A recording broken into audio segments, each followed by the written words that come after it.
controlar. Bueno, los saludo a todos y seguimos con oxígeno, que junto con el hidrógeno y las unidades de equilibrio que vimos, son el eje articulador del resto de las unidades, así que es muy importante prestar atención a esta parte para que podamos entender el resto de la materia.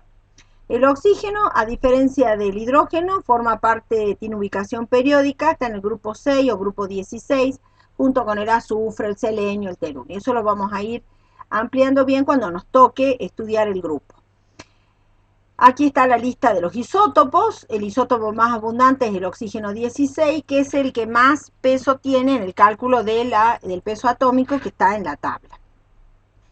En esta diapositiva podemos observar bien las propiedades del oxígeno, las propiedades periódicas, las propiedades físicas y las propiedades químicas. Están todas vinculadas.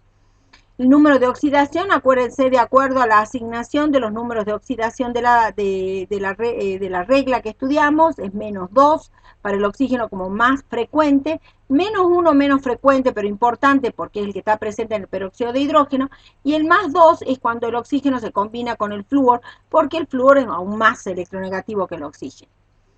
Fíjense que acá tenemos cuatro propiedades periódicas que lo definen por su carácter no metálico neto, o sea, una alta electronegatividad por debajo del flúor en la escala de Pauling. El flúor tiene 4 y el potencial de ionización es elevado, muy elevado. Acuérdense que un metal alcalino tenía entre 3 y 4 electronvoltios de potencial de ionización y el oxígeno tiene 13,6.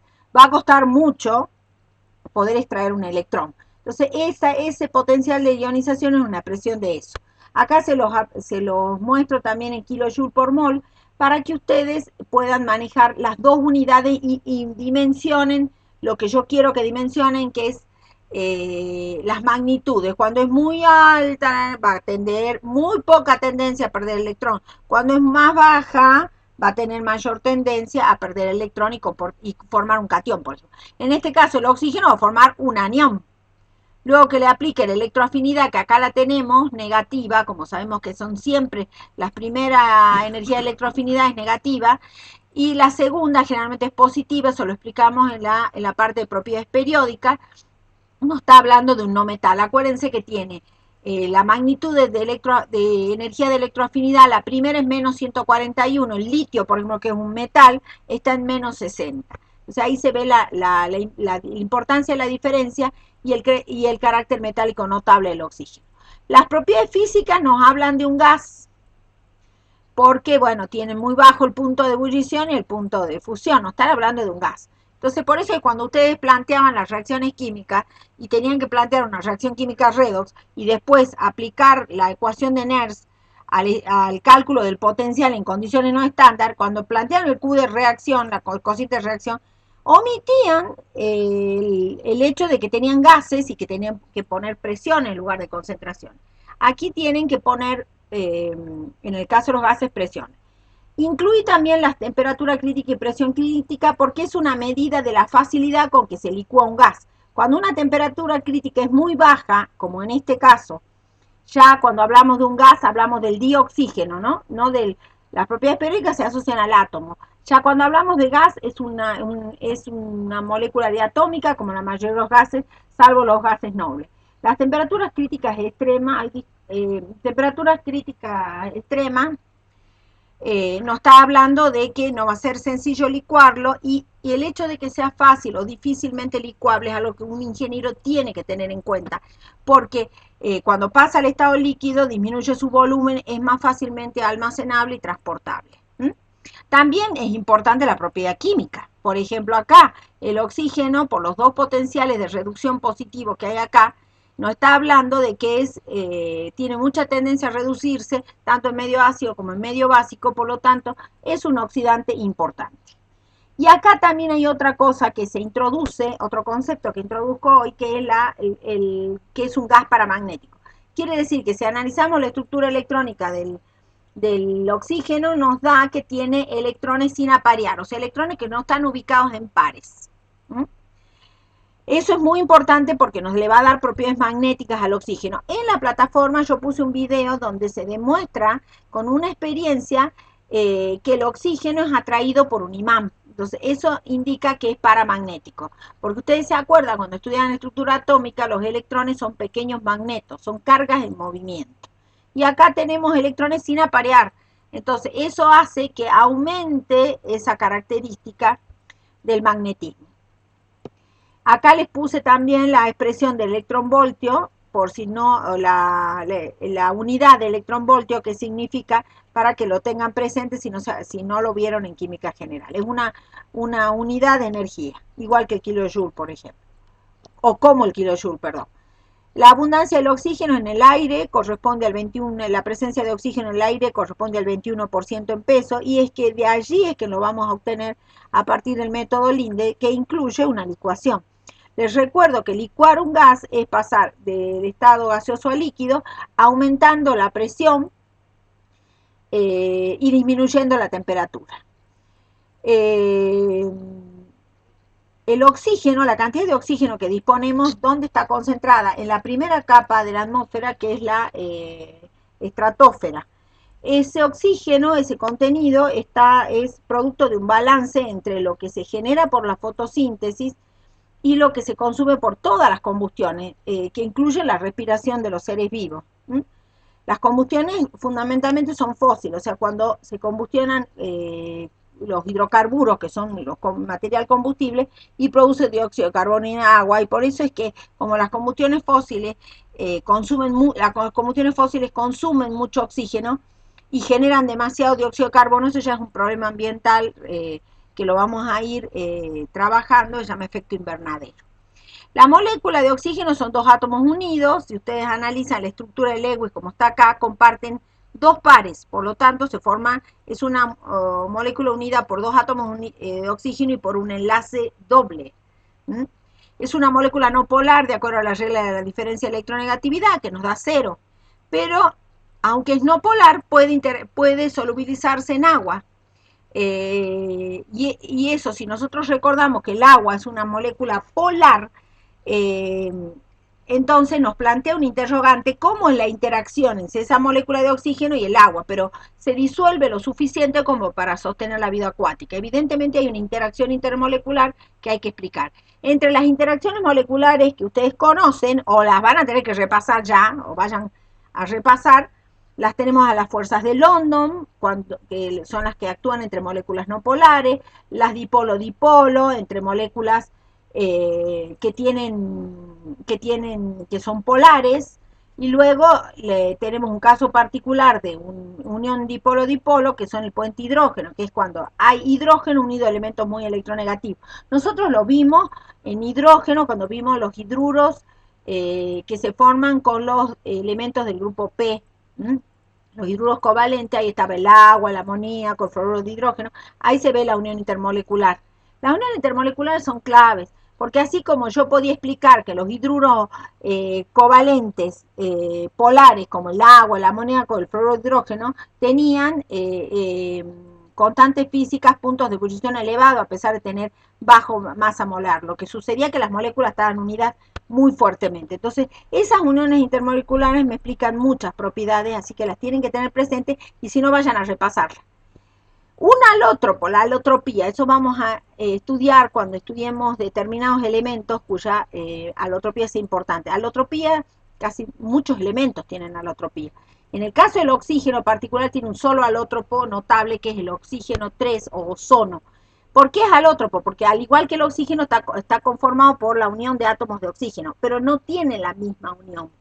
Eso es lo que los diferencia y lo que los hace que sean alótropos. El trioxígeno o ozono, si analizamos la estructura de Lewis clásica, buscando conformar octetos a cada oxígeno, vemos los tres oxígenos unidos, vemos un enlace doble, un enlace simple, y si lo vemos así podríamos decir que tengo un enlace corto y tengo un enlace largo, porque no se los había dicho, pero se los voy adelantando para que vayan manejando este parámetro molecular importante, que es la distancia de enlace. Cuando yo tengo un enlace simple entre dos átomos, estamos hablando de átomos, de los mismos átomos, que une dos átomos simples es largo el enlace, medido por supuesto en Armstrong, en las unidades que corresponden.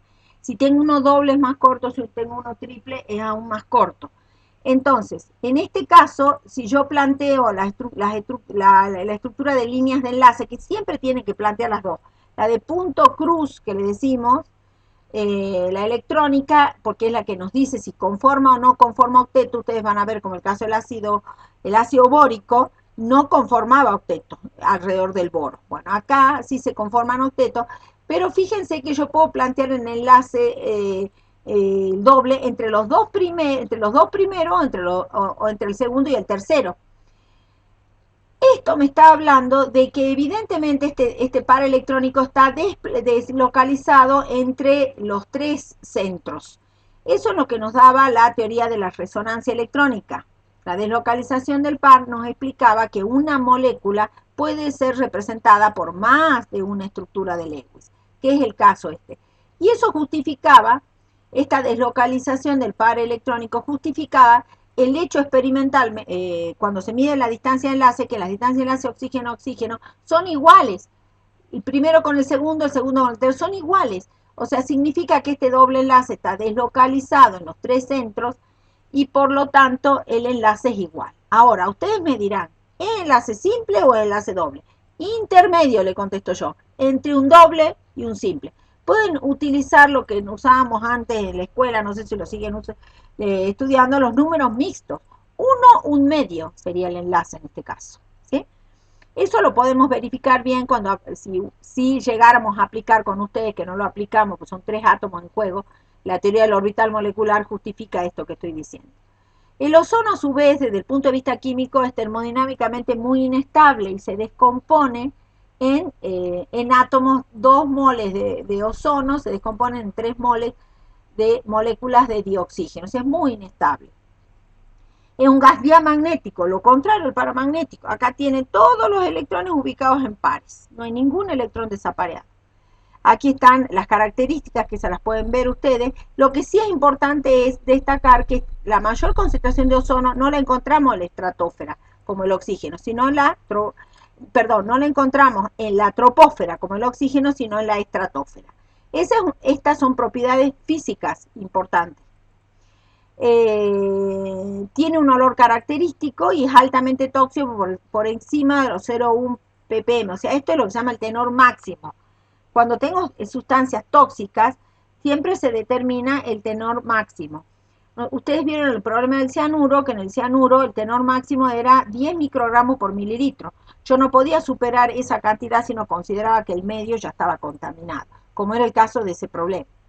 A su vez, yo puedo obtenerlo industrialmente a partir de aplicarle descargas eléctricas a tubos rellenos con oxígeno, y ahí se puede producir. ¿Para qué necesitaría yo producir ozono? Bueno, el ozono, por el hecho, aquí lo ven, que es muy oxidante, tiene potenciales de reducción muy elevados, aún más elevados todavía que el oxígeno. Acá lo tenemos al ozono y al oxígeno para que lo comparen, y vemos que son muy elevados, o sea que es mucho más oxidante que el oxígeno. Si es más oxidante, se puede utilizar como agente desinfectante del aire, por ejemplo, de un ambiente. Por eso a veces se utiliza de esa manera. A veces también se utiliza el ozono para potabilizar agua. Cuando veamos potabilización de agua, que ahí se usa fundamentalmente cloro como gas precursor del hipoclorito, del anión hipoclorito, acá podemos utilizar ozono para potabilizar el agua. El ozono se puede formar cuando aquí por ejemplo se la ve en este esquema, por acción de una descarga eléctrica se rompe el enlace oxígeno-oxígeno de la molécula de dioxígeno, forma átomos de oxígeno que se puede asociar a otra molécula y formar el trioxígeno. La geometría no hablé porque todavía no apliqué la teoría de enlace de valencia. Si uno analiza la geometría por la teoría de enlace de valencia, o una más sencilla, la teoría de la repulsión del par electrónico, sabemos que por los pares electrónicos que tiene la molécula, no puede ser lineal la molécula es angular. Esa angularidad de la molécula nos permite, aquí la podemos ver angular, nos permite minimizar la repulsión de los pares electrónicos no enlazados. Veamos que el ozono se concentra, como dijimos, en la estratosfera. Acá tenemos las distintas capas de la atmósfera, la troposfera, la estratosfera, la mesósfera, la termósfera, la exósfera. A medida que avanzamos desde la primera a la última, va disminuyendo la concentración de oxígeno y también va disminuyendo la temperatura. En la troposfera tenemos mayor concentración de oxígeno para sostener la vida y en la estratosfera ozono. El ozono cumple una función muy importante porque absorbe parte de la radiación electromagnética del ultravioleta que proviene de la radiación solar. ¿Cómo absorbe esa radiación? Veíamos que se descompone fácilmente en ozono a oxígeno. Entonces, cuando se descompone, absorbe esa radiación. Aquí tenemos un gráfico de absorbancia versus longitud de onda.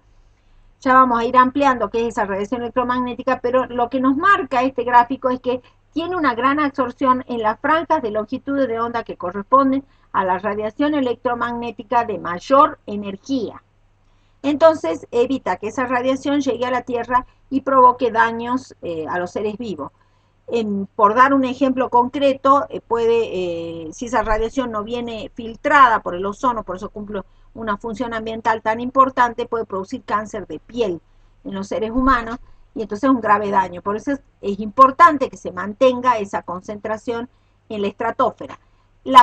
El oxígeno, el ozono en la estratosfera es también un producto de balance, de la descomposición y la formación. Se descompone y se forma. Y ese balance, cuando no hay problemas ambientales, es positivo. Entonces tenemos suficiente cantidad de ozono para evitar que llegue a la Tierra. Ahora, ¿qué son las radiaciones electromagnéticas que provienen del Sol? Y yo les mencioné las ultravioletas. Son una forma de, vamos a empezar con definiciones un poco simples y vamos a ir ampliando. Son formas de propagación de energía a través del espacio. En este caso, se pueden transmitir en el vacío. Abarcan un espectro muy amplio del tipo de onda. Ay, me parece que no he puesto controlar.